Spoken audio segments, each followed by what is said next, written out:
Geng ekonomi raksasa ini makin menggemparkan dunia. Tapi pertanyaannya, apa jadinya kalau Indonesia gabung BRICS? Apakah kita bakal makin kaya atau justru jadi pion di permainan negara besar? Simak sampai habis karena jawabannya nggak sesimpel yang kamu kira. Apa itu BRICS dan kenapa ini penting? Oke, sebelum kita bahas untungnya, kita harus tahu dulu. BRICS itu apa sih? BRICS adalah kelompok negara berkembang dengan ekonomi besar yang bersatu buat melawan dominasi ekonomi Barat, terutama Amerika dan Uni Eropa. Mereka punya bank sendiri, namanya New Development Bank, NDB, dan ambisi besar buat jadi kekuatan ekonomi dunia baru. Nggak main-main, total GDP BRICS sekarang udah lebih gede dari G7 kalau dihitung berdasarkan daya beli. Ini artinya mereka bukan cuma geng ekonomi biasa, tapi calon kekuatan global. Kenapa Indonesia harus gabung? Nah, sekarang pertanyaannya, Indonesia dapat apa kalau gabung? Oke, pertama. 1. Lebih banyak investasi masuk. Indonesia butuh investasi besar buat infrastruktur, teknologi, dan industri. BRICS punya dana raksasa lewat NDB, dan ini bisa bantu proyek-proyek besar kita, dari ibu kota baru Nusantara sampai pembangunan energi hijau.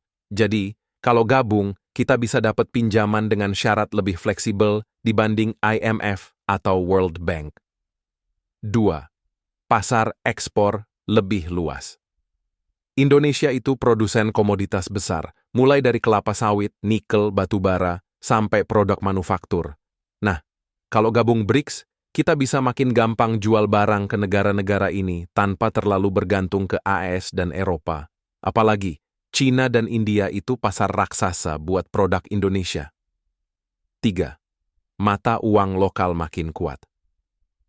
BRICS lagi berusaha mengurangi ketergantungan sama dolar AS dengan pakai mata uang mereka sendiri buat perdagangan. Kalau Indonesia gabung, bisa jadi kita nggak harus terus-terusan pakai dolar, yang artinya rupiah lebih stabil dan nggak gampang kena dampak dari kebijakan moneter AS. Kebayangkan kalau harga BBM nggak naik cuma gara-gara dolar melonjak? Tantangan dan risiko, tampilan efek geopolitik dan perang dagang. Tapi tunggu dulu, ini nggak cuma soal untung doang. Ada juga tantangan dan risikonya. Misalnya, 1. Tekanan dari Barat.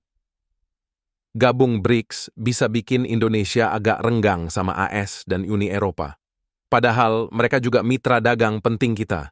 Jadi, pemerintah harus pinter-pinter menjaga keseimbangan biar nggak kebakaran jenggot dari dua sisi. 2.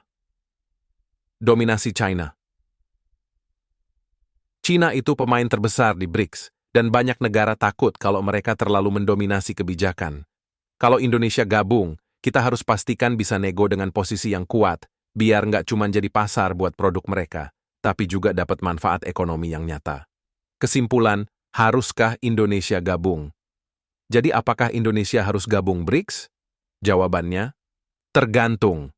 Kalau kita bisa manfaatin peluang, dan tetap jaga hubungan dengan semua pihak, ini bisa jadi langkah besar buat ekonomi kita. Tapi kalau enggak hati-hati, kita bisa kebawa arus kepentingan negara besar. Jadi, gimana menurut kalian? Nah, kalau menurut kalian, Indonesia lebih baik gabung BRICS atau tetap di luar?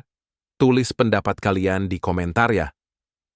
Jangan lupa like, subscribe, dan nyalain loncengnya.